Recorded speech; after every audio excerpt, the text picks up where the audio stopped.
Rome, the heart of the world, where gods and men shared the same marble, an empire that wrote history with blood, honor, and glory. But all of that fell, and what we are witnessing today is the echo of a new collapse.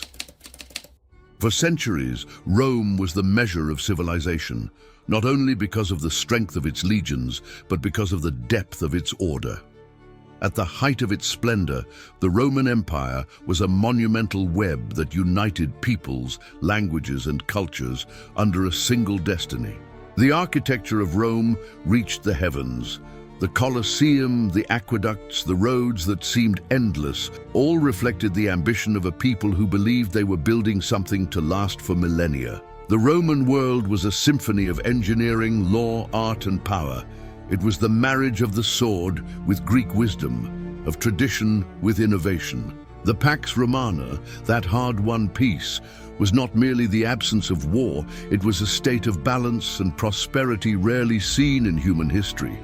For over 200 years, the borders were secure, commerce flourished, and urban life reached a level of refinement never before witnessed. Rome knew how to organize chaos. It knew how to absorb the foreigner without losing its identity, how to turn barbarians into citizens, provinces into colonies, diversity into unity. Its magistrates governed with order, its soldiers maintained discipline, its philosophers debated the cosmos. The world believed that this order would last forever. Because Rome was more than a military power, it was a symbol, a model of civilization, of civic virtue, of almost mythical greatness. And for that very reason, its fall would be so devastating, because the higher the rise, the louder the crash.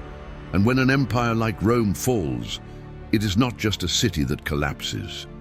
It is an entire worldview that dissolves. Rome did not fall in a single day.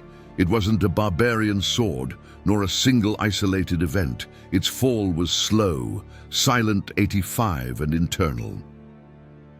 Before the barbarians crossed the Alps, something had already broken in the heart of the empire. The Colossus began to tremble when the spirit that sustained it became corrupted. The civic virtue that had once shaped soldiers willing to die for Rome was replaced by an unchecked pursuit of luxury, comfort, and pleasure. The idea of duty gave way to selfish entitlement.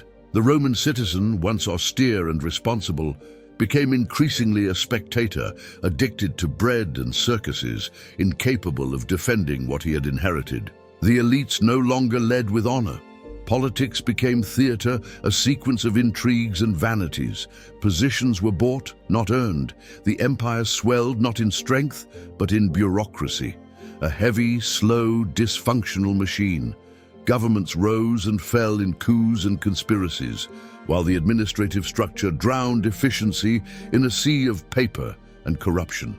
The army, once composed of citizen soldiers, was outsourced. Barbarians were hired to guard borders that no longer inspired loyalty. Roman identity hollowed out as leaders sought to please everyone, absorb everything, relativize old values in the name of convenience. Rome's soul dissolved, not from a lack of external enemies, but from an excess of internal concessions. By the time the walls were breached, Rome had already fallen from within. The marble was still standing, but the spirit 85 was already dust. The end of times, when the legions no longer protected and the gods seemed silent, a shadow fell over the Roman soul. It wasn't just the empire that was collapsing, it was the very meaning of existence that began to unravel. The Roman people, once proud of their civilizing mission, began to live in a state of abandonment and confusion. The temples stood empty, the oracles were silent. The traditions that once sustained public life no longer inspired faith, only nostalgia. The once celebrated diversity of cults and philosophies now revealed a society lost in its own contradictions. It was as if Rome, accustomed to ruling the world, no longer knew how to rule itself. It was in this landscape of visible and invisible ruins that a voice emerged, capable of interpreting the tragedy: Saint Augustine. After the sack of Rome by the Visigoths in 410 AD, many believed it was the end of the world. Augustine responded with one of the most powerful works in history, the City of God, not merely a political response, but a spiritual one to the fall of the ancient world. Men built their earthly city Rome on self-love pushed to the point of contempt for God. But another city exists, eternal, founded on the love of God, pushed to the point of contempt for self. While the first seeks the glory of men, the second longs for the peace that only God can give. Saint Augustine, the City of God. With Augustine, the fall of Rome was not the end of everything, but the end of an illusion. The true city, the one that cannot be destroyed by barbarians or corrupted by decadence, is the one that rises within the soul. The spiritual crisis of late antiquity was not merely mourning the loss of an empire, but the anguish of a humanity that had lost its compass, and for the first time in centuries was forced to look up 85 or into the abyss.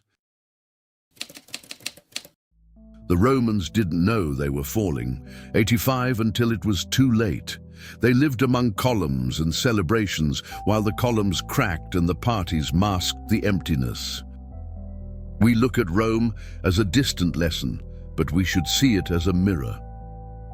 We live in an era of extraordinary technological advancement, global connectivity, and instant access to information. We are the new power, the new center, the new empire. And yet, we have never been so lost. Virtue has given way to vice, honor to hedonism, duty to endless entitlement. We celebrate the fleeting and mock the eternal. Families disintegrate, faith is ridiculed, the meaning of life is reduced to momentary pleasures. Institutions swell with bureaucracy while the common citizen feels powerless. Governments speak of freedom but impose control. The digital empire connects us, yet isolates us. And the dominant culture, like late Rome, no longer inspires greatness, only survival. Like the Romans, drunk on entertainment, we live off distraction. The new arena is virtual, but the emptiness remains. And what do we do in the face of this? The same thing Rome did: ignore the signs. We are repeating history not with swords and invasions, but with apathy, sterility, and the abandonment of our roots. We don to see barbarians at the gates because the gates are already open and the enemy is within. Not in the legions, but in the ideas. The modern colossus is trembling, and the only question left is there still time to stop the fall? Rome fell when it lost its faith, its family, and its identity. Today, we are witnessing the same collapse, only now it comes in charts, statistics, and headlines. Global fertility rates are plummeting. In developed countries, the average is below 1.5 children per woman, far below population replacement levels. Families shrink, births fade, 85, and the future evaporates. Religious faith, the moral and spiritual foundation of civilizations for millennia, is being abandoned at an alarming rate. Europe, once the cradle of Christendom, now has more atheists than believers in many countries. Churches are closed, sold, turned into cafe or cultural centers. What was once sacred is now forgotten or mocked. Male and female identity pillars of social structure are crumbling. Children are taught to question their own bodies before they even understand what a soul is. The natural order is denied, deconstructed, reinvented, and the result is confusion, not freedom. Mainstream culture promotes the fleeting, the disposable, the artificial. Classical virtues, courage, honor, sacrifice, have been replaced with hollow self-esteem and self-indulgence. These are not just numbers, they are alarms, as clear as the fires that once blazed along Rome's borders. But just like in the end of the empire, most remain asleep to the sound of the digital circus, while the pillars of civilization tremble in silence. History doesn't repeat itself exactly, but it rhymes, and today the rhymes are dark. Rome was not destroyed by enemies from outside. It was destroyed from within by the corruption of the soul, the erosion of truth, the surrender of the strong to comfort, and the wise to cowardice. We are living through the same process, only faster, more disguised, more digital. And worse, with more knowledge and less wisdom. They told us progress would save us, but what we see is a humanity richer and more miserable, more connected and more alone, more free yet clueless about what to do with that freedom. What remains of a civilization once it abandons family, faith, and truth?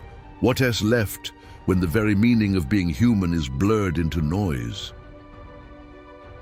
We are on the brink of a new collapse, and this time, it won't just be an empire that falls, it will be man himself. What will remain of us when algorithms become the new Caesars? When morality is just a drop-down option? When truth is punished and chaos celebrated? Rome fell, and it all began when people stopped fighting for what truly mattered. Now the question is, will you repeat History 85 or wake up before it swallows you whole? Call to action. If you feel something is deeply wrong with the world, if you are searching for answers that don't come from the surface, this channel is your refuge. Subscribe to dive into the roots of civilization, faith, and truth. Because while many choose to forget, here we choose memory. Also, watch our full video on the City of God. It deeply connects with Rome's collapse and the age we live in.